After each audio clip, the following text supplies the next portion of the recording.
तो चलिए प्रिय भक्तगण, आज हम आपको एक कथा का श्रवण करा रही हूँ जो सुनने मात्र से आपके जीवन में सुख संपत्ति और धन की वर्षा होगी।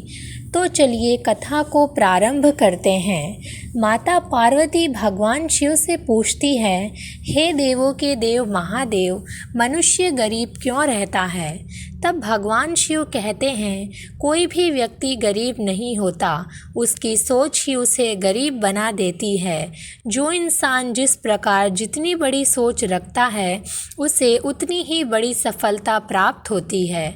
आज इस कहानी के माध्यम से जिससे प्रत्येक मानव अपनी गरीबी को हमेशा के लिए समाप्त कर सकेगा और फिर जीवन में उन्हें कभी भी गरीबी का सामना नहीं करना पड़ेगा। अगर आप यह कहानी सुन रहे हैं तो पूरा सुनिए। इस कथा को आधा अधूरा छोड़कर जाने की गलती मत करिएगा, क्योंकि इस पवित्र कथा को पूरा सुनने से मन चाहा फल की प्राप्ति होगी। इसीलिए इस कथा को पूरा सुने। आप शिव भक्त हैं तो भोलेनाथ का अनादर ना करें। तब माता पार्वती कहती है, हे प्राणनाथ, कृपया इसे मुझे फिर से समझाएं। तब भगवान शिव कहते हैं, हे देवी, इस कहानी को ध्यान से सुने, आपको सब कुछ समझ में आ जाएगा। आज की कहानी बहुत ही ज्ञानवर्धक और प्रेरणादायक है, इसीलिए आप इस कहानी में पूरी तरह डूब जाएं और ध्यान से सुने। हम अभी इस कहानी को प्रस्तुत करते हैं। एक समय की बात है, गुरु और शिष्य 4 धाम पर जा रहे थे। चारों धाम में यात्रा करते हुए वे गुरु और शिष्य थक गए और उन्हें बहुत प्यास लगी थी। उस दिन बहुत तेज़ धूप होने पर वह गुरु ने अपने शिष्य से कहा, अगर आसपास कोई घर दिखाई दे तो हम उस घर में जाकर पानी पी लेते हैं और अपनी प्यास को बुझा देते हैं। एक घर दिखाई देता है, तब वह गुरु और शिष्य वहां जाते हैं और घर के दरवाजे पर आवाज़ देते हैं। थोड़ी देर बाद जब दरवाज़ा खुलता है तो घर से एक व्यक्ति अपनी पत्नी और 5 बच्चों के साथ बाहर आता है। उन दोनों पति पत्नी के कपड़े काफ़ी पुराने और फटे हुए थे। उसकी पत्नी और बच्चों के वस्त्र भी उसी के तरह थे। तब गुरु ने विनम्रता से कहा कि हमें बहुत प्यास लगी है, कृपया पानी पिला दीजिए। गुरु की इस बात को सुनकर वह पति अंदर से पानी की एक बाल्टी लेकर आता है और प्रेम से गुरु और शिष्य को पानी पिलाता है। गुरु और शिष्य पानी पी लेते हैं। गुरु ने उस व्यक्ति से पूछा, सामने जो खेत है वह तुम्हारा है? उस आदमी ने उत्तर दिया कि हाँ, यह मेरा खेत है।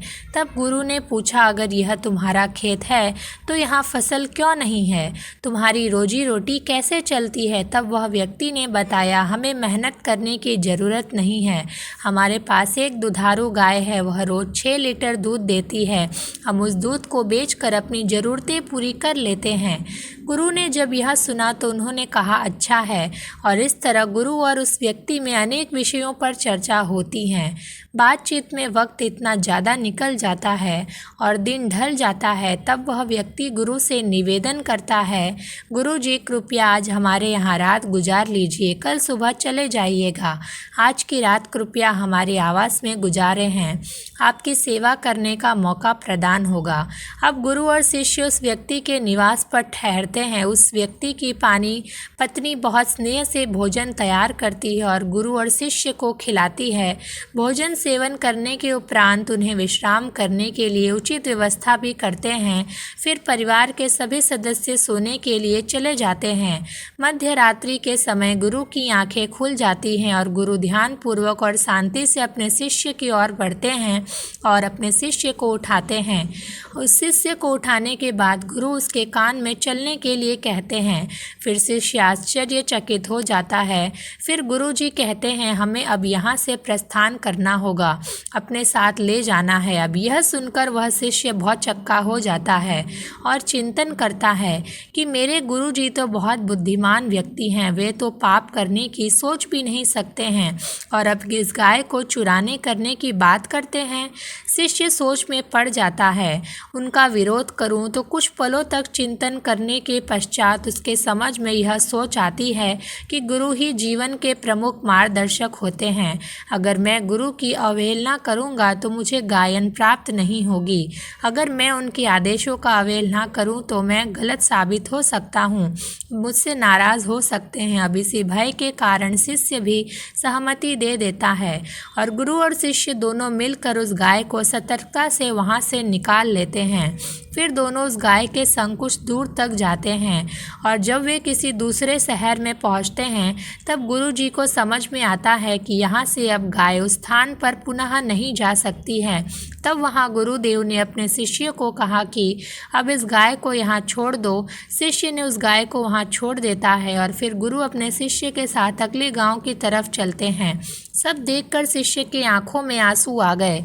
वह समझ नहीं पा रहा था कि उस व्यक्ति का एकमात्र आय का साधन उसकी गाय थी। हम लोगों ने उसका गाय ही क्यों चुरा लिया? तब गुरु ने ऐसा क्यों किया? तो उसका पालन करते हैं। फिर उन्होंने ऐसा अधर्म क्यों किया? इन सभी प्रश्नों का जवाब शिष्य खोजने लगता है, फिर भी कुछ समझ नहीं आता है। ऐसा देखते देखते एक दिन गुरु जी का देहांत हो जाता है। फिर वह शिष्य गुरु का स्थान ले लेता है। अब वो गायन में परिपूर्ण हो चुका था।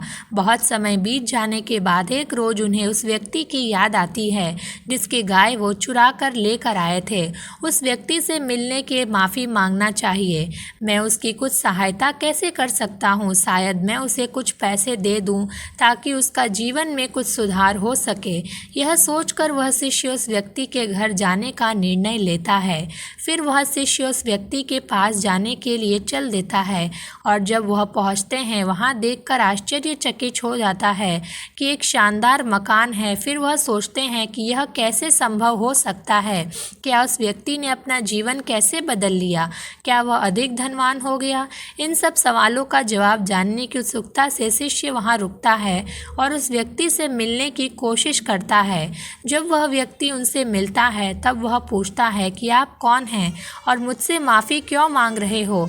तब वह शिष्य सारी बात बताता है। तब उसे याद आता है कि हाँ, कैसे भूल सकता हूँ, उस दिन आप आए ही बिना बताए ही चले गए। उसी दिन हमारी गाय भी कहीं चली गई। तब उस शिष्य ने उस व्यक्ति से पूछा, अच्छा यह बताइए आप इतने धनवान कैसे बन गए? तब वह व्यक्ति बोला, ऐसा है कि जब मेरी गाय मेरे सामने से चली गई तो हमारे पास जीवन यापन करने के लिए कुछ नहीं बचा। हम भूख के तपने लगे, मेरे बच्चे भूखों से मरने लगे। मैंने फिर से अपना जीवन यापन करने के लिए लकड़ियों को काट कर बेचना शुरू कर दिया। लकड़ियों को बेचकर कुछ पैसे इकट्ठा करने के बाद अपने खेत में फसल बोई। उस फसल से अनाज हुआ। अनाज को बेचकर धन कमाया और अपने परिवार का देखभाल किया और आज मैं इस शहर का सबसे बड़ा अनाज और फलों का व्यापारी बन गया। तब उस शिष्य ने पूछा, अच्छा यही काम आप पहले क्यों नहीं किए? अगर पहले किए होते तो आपकी गरीबी बहुत पहले ही ख़त्म हो गई होती। तब उस व्यक्ति ने कहा, महाशय जब हमारे पास गाय थी तो मैं सिर्फ उस पर आश्रित था, मैं कोई कार्य नहीं करता था। लेकिन जब हमारे पास से वह गाय ही चली गई तब मैंने कार्य करना शुरू किया, तब मैंने मेहनत करना शुरू किया। जीवन में पहली बार मैंने मेहनत किया। आज उसका परिणाम है कि मैं आज बहुत अमीर हूँ। तो इस कहानी से हमें यही सीख मिलती है कि व्यक्ति को हाथ पर हाथ धरे बैठकर अपनी गरीबी का रोना भी नहीं रोना चाहिए। जब तक व्यक्ति कोई कार्य नहीं करेगा, जीत और मेहनत नहीं करेगा, तब तक उसकी गरीबी नहीं दूर होगी। गरीबी दूर करने का सबसे बड़ा जरिया है मेहनत। आप किसी चीज़ पर आश्रित ना हो, किसी चीज़ को लेकर वहीं तक सीमित ना रहे, उससे आगे बढ़े, आगे का सोचो तो आप अपने जीवन में अवश्य सफल होंगे।